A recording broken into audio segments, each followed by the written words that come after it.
Hey guys, welcome to the Massive Iron Channel. In this video, I'm going to talk about my idol, Tom Platz, and show you his squat tips and squatting beliefs. Before I get into that topic, if you have any questions or comments, drop them down below. The best topic ideas I turn into videos just like this. All right, Squatzilla, the Squat Father, whatever you want to call him, Tom Platz.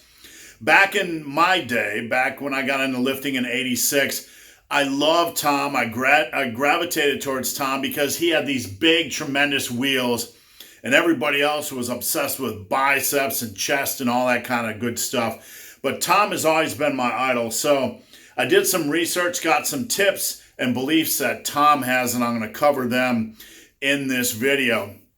So let's dive in. First and foremost, number one, go ass to grass. Tom did not believe in just going to parallel and recovering.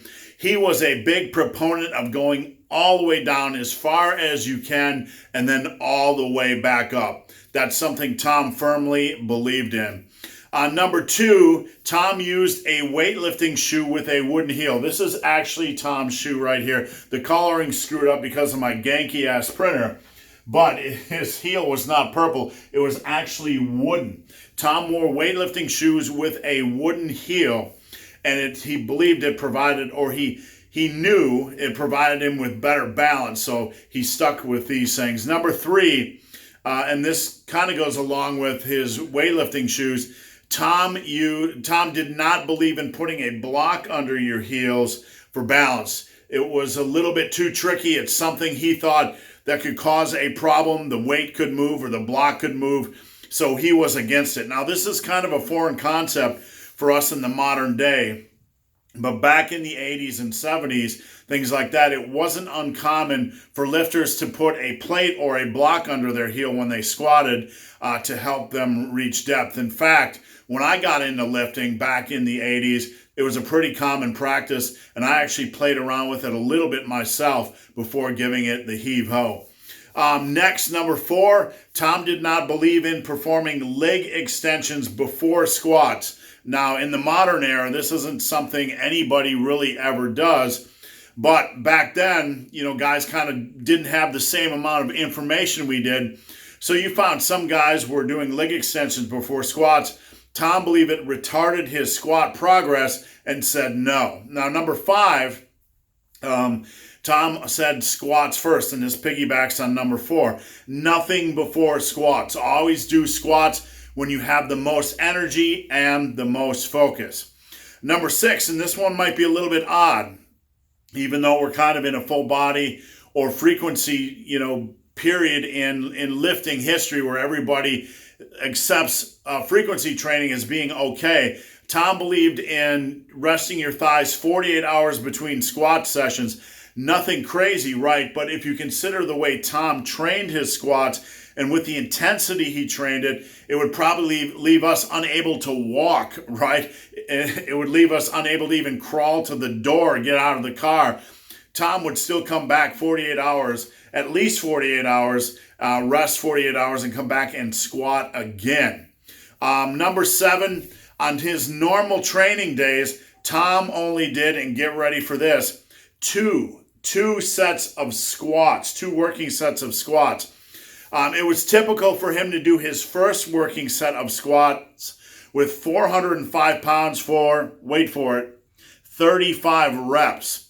And if that wasn't bad enough, Tom's second set of squats was 450 to failure, usually 35 to 40 reps. So Tom did about 70 to 75 reps of squats, all over 400 pounds. Now, number eight's a little bit strange, okay? Number eight is really bro science. It's old school, a little bit of old school wackiness. Number eight, Tom believed there was three phases of squatting, or three different types of ways to squat depending on your goals. Number one, we have the power, strength, and size phase, where you're building up power, you're building up your strength base, you're building up your size base. Tom believed in 7 sets of squats, going from a lighter weight to a heavier weight, going from about 10 reps in a lighter weight, moving on over those 7 reps to real heavy weight for 3 reps, typically to failure. Now, the second phase Tom believed in was the definition, cuts, or ripped phase, getting cuts on your quads, your thighs.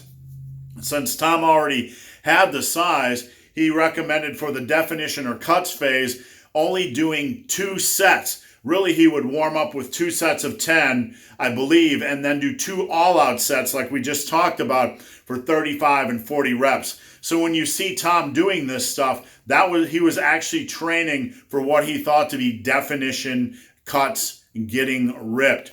The last phase, getting ripped with size, and I'm not really sure how this differentiates from the last phase, but hey, it's Tom's philosophy, not mine. The ripped with size, if you want to both get ripped, I guess, and build size, he believed in 6 sets, starting with 2 sets of 10, 1 set of 8, 1 set of 6, and then 2 sets of 4. And finally, Tom's lift order would start with squats, and he would follow squats with hack squats. After that, he would do leg extensions and then do leg curls. Now, Tom approached leg curls with a great degree of intensity. He would use a partner, he would do negative reps, and he would do forced reps. So there you have it. The king of quads, the quad father, Tom Platz. This is basically the nuts and bolts of his squat training philosophy. Let me know what you think. Drop a comment down below. So guys, hope this video has been of some help. If you have any questions or comments, drop them down below. If you made it this far in this video and have yet to subscribe to my channel, please do. I'd appreciate the support. So guys, as always, thanks for watching. Have a great day.